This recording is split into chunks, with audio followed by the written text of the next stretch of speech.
Big game breakdown time. We have game 5 in Boston tonight.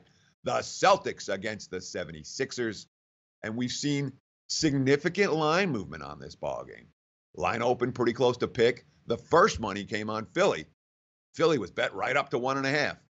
Now we've seen a switch of favorites. The Celtics now minus 1.5 in most spots. So what we saw from the opener and the initial move has changed fairly dramatically going into game number 5. And of course, when you talk about a market adjustment, let's not forget, Celtics were +4 at home in game 2 with the same roster they have now.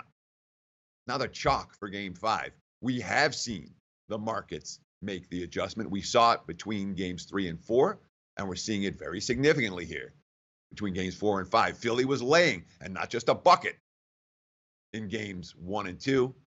Now they're dogs.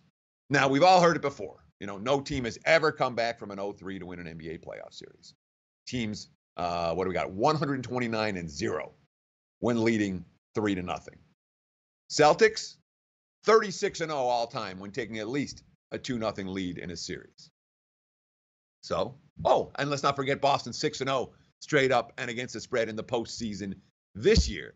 So certainly when you're talking about trends and angles, not going to see a lot favoring the Philadelphia 76ers in this matchup. And yet Philly very much in a near pick-em price range in this ballgame, despite all the trends going in the other direction. And look, you know, what happened in game 4 for the Sixers to finally get a win in this series? TJ McConnell made a big difference. You know, McConnell gave him a real spark in the starting lineup. You know, Joel Embiid, got to give a lot of credit to TJ. He came in and changed everything in that contest. You know, Brad Stevens, quote, he was great. He was a tough guy. He's a heck of a basketball player. And obviously, we didn't do a good job of defending him, and his impact was tremendous.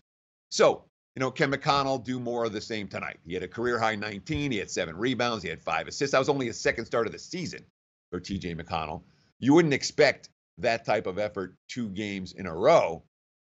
But what do we expect from Boston here? Of course, the Celtics had another injury. Shane Larkin injuring his shoulder, banging into Embiid.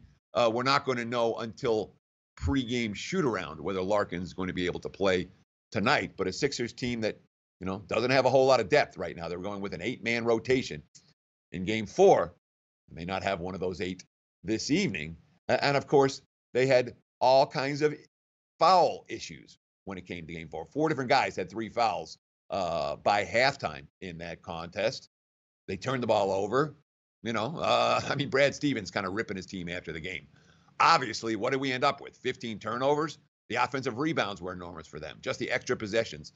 Neither team shot it great, but they were really good tonight. And of course, Stevens saying they were really good tonight instead of saying we weren't that good tonight. Boston's talking the talk going into game 5. No question. One positive quote after the next from the Celtics. You know, Terry Rozier, I feel like we just have to come out, be aggressive, and try to make them quit.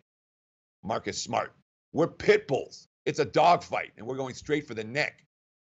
Marcus Morris, immediately after the game 4 loss, goes, shit, I'm ready to go now. They had a lot to say in here. They did what they're supposed to do. They got one. Shit. So what do we do what we're supposed to do?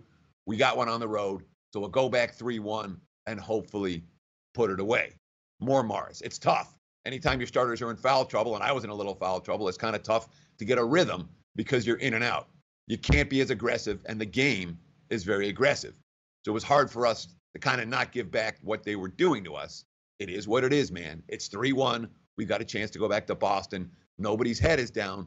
We're all motivated. We're happy. It would have been better to end it now, but so be it. We got to go to Boston and play. They're saying the right things. The question is whether something actually shifted with that game 4 win for Philadelphia, or whether it was just Celtics took a breath, McConnell got hot, etc., etc. I don't think Philly goes without a battle tonight. I'll put it that way. If I'm playing, it's the Sixers side I'm interested in. Boston's been a real moneymaker for me this postseason, and at home especially. But I don't know. I wouldn't be shocked to see Philly give them a game tonight and to see this series go back to Philadelphia for a game 6 on Friday. Like the show? Help us keep the lights on. Please make sure to comment, share, and subscribe to all the Sportsbook Review videos. Thanks so much. Best of luck. Enjoy the games.